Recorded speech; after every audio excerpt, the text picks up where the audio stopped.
तो दो तरह की चीज़ें हैं। कई बार जब आपका मन लगेगा, हो सकता है आपके पास समय नहीं है पढ़ने का। कई जॉब करने वाले लोग हैं जिनकी पढ़ने की बहुत इच्छा है लेकिन नौकरी करनी पड़ रही है, कॉलेज जाना पड़ रहा है और कुछ काम करना पड़ रहा है। और कुछ लोग ऐसे हैं जिनके पास समय बहुत है लेकिन पढ़ने का मन नहीं है। दो तरह की समस्याएं हैं। तो जिनको समय नहीं मिल रहा है तो वो तो अगर घर पे समर्थ हैं और घर वाले समर्थ हैं पढ़ाने में, तो थोड़ा प्रयास ये करना चाहिए कि नौकरी छोड़ देना चाहिए और फिर प्रयास करना चाहिए। और यदि घर वाले समर्थ नहीं है, नौकरी करना मजबूरी है, तो जो मजबूरी है उसको ताकत बनानी चाहिए, उसको कमजोरी नहीं होने देना। आप उसको ताकत बना लीजिए। आपने कई विकलांग लोगों को ओलंपिक में खेलते हुए देखा है, मैराथन जीतते हुए देखा है। पता नहीं जो शरीर से डिसेबल्ड लोग होते हैं वो क्या से क्या कर जाते हैं। तो कमजोरी को कमजोरी नहीं रहने देते, वो ताकतवर बन जाते हैं उसको। तो कमजोरी को ताकत कैसे बनाया जाता है? जो संघर्ष होता है उसको हर पल जीना।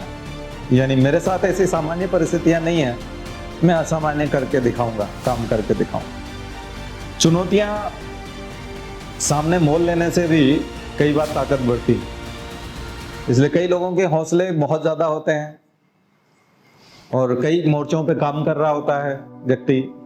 कई मोर्चों पे काम करते हैं, कई लोग एक साथ कई मोर्चों पे काम करते हैं, कई तरह की चुनौतियां ले लेते हैं।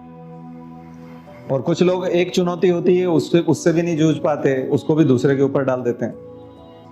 अगर आप एक्स्ट्रा ऑर्डिनरी बनना चाहते हैं कि कैसे पढ़ सकते हैं, कम समय में कैसे तैयारी कर सकते हैं, सर मुझे तो 4 घंटे का समय मिलता है, बाकी समय सारा का सारा इधर उधर निकल जाता है, मुझे अपने एग्जाम भी निकालनी है, तो आप चुनौतियां लेना ठीक कर दो। ऑफिस के जितने लोग हैं उन सबकी कोई प्रॉब्लम है तो अपने सर ले लो, यूनियन लीडर बन जाओ, समस्याएं ठीक करने लग जाओ, फिर देखो आपकी क्षमता कितनी बढ़ती है, दिमाग कितना बढ़ता है। ये करना पड़ता है।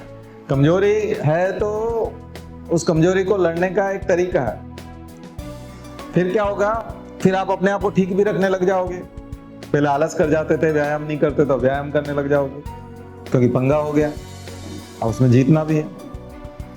फिर आपने घोषणा अलग कर दी कि मैं तो आईएएस बन रहा हूं, ये तुम्हारे साथ नौकरी में थोड़ी रहूंगा। अब आप मेहनत करते हुए दिखे नहीं और वहां घोषणा करें कि हम ये करेंगे, तो फिर आपका प्रभाव नहीं पड़ता। फिर आपकी बॉडी लैंग्वेज में भी वो मेहनत आनी चाहिए। आप रात भर पढ़ते हुए घर वालों को दिखेंगे, नोट्स बनाते हुए दिखेंगे, बहुत सारी किताबें फैलाते हुए दिखेंगे, तो वो भी समझेंगे उस चीज को। लेकिन आप ऐसे ही कहेंगे कि हम पढ़ रहे हैं, तो कोई नहीं समझने वाला। आपके कहने से नहीं होगा, आप करते हुए दिखेंगे तो होगा। तो मुझे लगता है कि इसकी बहुत ज्यादा जरूरत है, क्योंकि बार बार धीमापन तो आता ही होगा, मंदी तो आई जाती है पढ़ने में।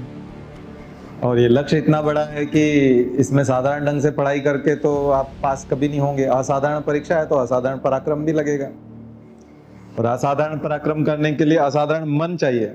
मन भी उतना शक्तिशाली चाहिए कि ये दुनिया, जो संसार आपको दिखाई दे रहा है, ये आपके दृष्टिकोण के आधार पर दिखाई दे रहा है। जैसा आपका दृष्टिकोण है वैसा संसार है।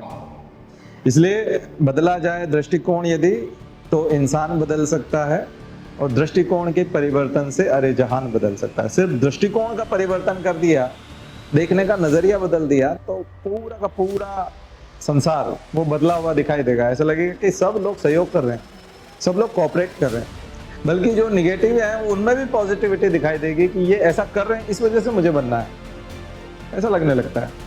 इसलिए एक तो घोषणा करिए, अपने अंदर के व्यक्ति की भी घोषणा करिए और अपने उद्देश्य की भी घोषणा करिए। घोषणा से डरिए मत, घोषणा करने से ज्यादा तैयारी होती है।